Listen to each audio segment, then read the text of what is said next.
안녕하세요. 저는 13년차 트레이너이자 현재 2년 동안 재활센터를 운영하고 있는 김원우 강사입니다. 운동을 지도하면서 정말 많은 회원님들을 만나왔는데요. 단순히 이제 근력 운동만 강조하는 접근보다는 몸 전체를 좀 통합적으로 바라보는 방식이 훨씬 더 효과적이라는 거를 알게 됐습니다. 그래서 오늘부터 여러분과 함께 근막경선 해부학 강의를 시작해보려고 하는데요. 근막경선 해부학 트레이너들 사이에서는 굉장히 유명한 책이죠. 근데 읽어보신 분들은 아실 거예요. 내용이 굉장히 좀 어렵고 이게 번역된 책이다 보니까 문장이 좀 난해한 부분도 많습니다. 그래서 중간에 포기하시는 선생님들도 굉장히 많은데요. 저 같은 경우도 이 책을 읽다가 처음에는 이해가 안 돼서 두 번, 세 번 이렇게 반복을 했던 기억이 납니다. 그래서 이번 강의에서는 좀 이 내용들을 쉽게 실용적으로 좀 정리해서 실제 운동 지도에 바로 활용할 수 있도록 좀 전달해 드리도록 하겠습니다. 그럼 본격적으로 시작하기 전에 먼저 좀 강의가 어떻게 진행이 될지 간략하게 설명해 드리도록 할게요. 첫 번째, 강의는 책의 내용을 이제 그대로 반영하면서 진행이 됩니다. 왜냐하면 이제 강의를 들은 후 좀 책을 다시 읽었을 때 더 쉽게 이해할 수 있도록 하기 위함이에요. 그래서 강의 후에 꼭 한 번 더 책을 완독해 보시는 거를 추천합니다. 그래서 이 책은 총 371페이지로 구성되어 있고요. 다음과 같이 이제 흐름으로 진행이 되는데 첫 번째 이제 서론부터 챕터 2까지는 근막의 이제 기본 개념과 이론적 배경을 다루고요. 챕터 3부터 본격적으로 근막 경선에 대한 설명이 좀 이루어집니다. 두 번째는 이론 중심으로 설명을 드릴 텐데요. 책을 보신 분들은 아시겠지만 좀 책 내용 안에 실기적인 내용도 포함되어 있어요. 근데 이게 온라인 강의 특성상 이런 부분은 설명드리기가 굉장히 난해하기 때문에 이론을 중심으로 정리해서 좀 전달을 해드릴 예정입니다. 세 번째는 4판을 기준으로 강의가 진행이 되는데요. 최근에는 4판까지 출간이 되었죠. 네, 이번 강의에서는 3판 내용을 기준으로 설명을 할 거예요. 그래서 최신판과 좀 차이가 있을 수 있으니까 그 점을 참고해 주시고요. 이제 근막경선 해부학이 무엇인지 본격적으로 알아보도록 할 건데, 이제 우리가 새로운 개념을 배울 때 그 개념이 어떻게 탄생했는지까지 이해하는 게 정말 중요합니다. 단순히 이제 외우는 것보다 좀 이 창시자의 연구 배경과 좀 철학을 알면 그 개념이 단순한 지식이 아니라 좀 더 깊이 있는 이해로 연결이 되기 때문에 더 오랜 시간 내 머릿속에 기억에 남을 수 있습니다. 그래서 먼저 근막경선 해부학 개념을 좀 정립한 토마스 마이어스에 대해서 알아볼까 합니다. 토마스 마이어스는 여기 보시면 왼쪽 요 할아버지 요 분이 이제 토마스 마이어스고요. 토마스 마이어스는 굉장히 유명한 근막 연구의 선구자죠. 그래서 기존 해부학과는 좀 다른 새로운 관점을 제시하는 분인데요. 그가 이 개념을 좀 정립하는데 영향을 주는 사람이 있습니다. 그게 바로 이제 근막 치료의 창시자 이다롤프라는 사람인데요. 이 이다롤프는 이 왼쪽에 여기 할머니 보이시죠?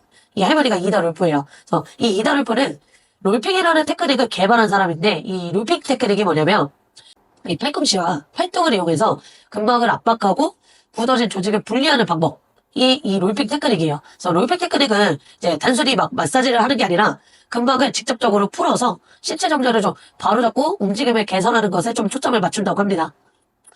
이런 연구에 토마스 마이어스가 영향을 많이 받고 기존 해부학처럼 개별 근육만 바라보고 분석하는 방식에서 좀 벗어나서 신체를 좀 하나의 연결된 구조로 바라보는 개념을 강조했습니다. 그 결과 바로 탄생한 개념이 근막경선 이론입니다. 이제 정확히 어떤 개념이냐면 신체의 근막과 근육이 하나의 연속된 체계로 연결되어 있고 서로 영향을 주고받는다는 개념인데요.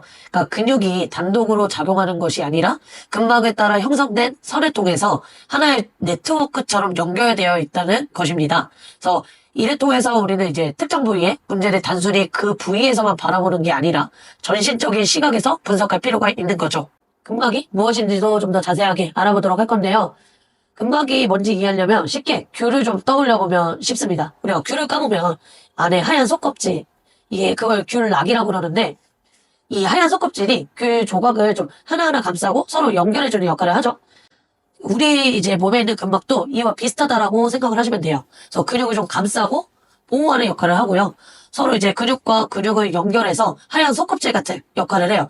그래서 근육은 따로따로 떨어져 있지만 근막으로 인해서 떨어지지 않습니다. 붙어 있습니다.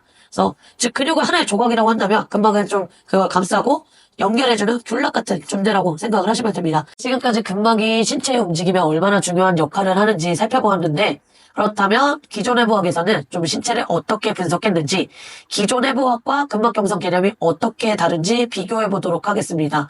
이제 기존 해부학에서는 분리된 근육이론이라고 해서 좀 각 근육을 좀 독립적인 개체로 바라봅니다. 쉽게 예를 들어서 이두근은 팔꿈치를 이제 구부리는 역할, 뭐 대퇴사두근은 무릎을 펴는 역할, 이런 식으로 개별 근육만 좀 따로 분석하는 방식이죠. 하지만 이제 실제 움직임은 훨씬 복잡하죠. 실제로 이제 강사님들도 공부할 때 근육의 좀 기시, 정지, 기능만을 좀 단순히 외우는 경우가 많은데요. 이렇게 학습을 하게 되면 근육이 신체의 움직임 속에서 어떻게 협력하고 작용하는지를 이해하기가 어려워지기 때문에 결국 이제 회원님의 문제점을 정확하게 찾기가 힘들어집니다. 그래서 근막경선 해부학을 공부하면 좀 기존의 단편적인 근육 이해를 좀 넘어서 보다 심층적으로 신체를 분석할 수 있고 좀 회원님의 문제점을 더욱 효과적으로 좀 찾아서 해결하는 데 한 단계 나아갈 수 있습니다.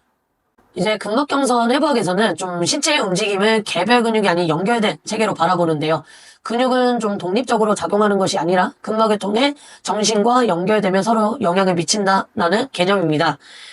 그래서 우리가 문제를 해결할 때 국소적인 접근이 아니라 좀 전신적인 시각에서 바라볼 필요가 있는 거죠. 오늘 강의를 통해 근막경선 해부학이 좀 단순한 근육 개념을 좀 넘어 신체 움직임을 좀 총체적으로 이해하는데 중요한 역할을 한다는 점을 좀 알게 됐을 겁니다. 이제 신체는 독립된 근육들의 집합이 아니라 하나로 연결된 체계이고요. 우리가 이제 특정 부위를 볼 때 단순히 그 부위만 바라보는 것이 아니라 전신적인 관점에서 분석해서 바라봐야 합니다.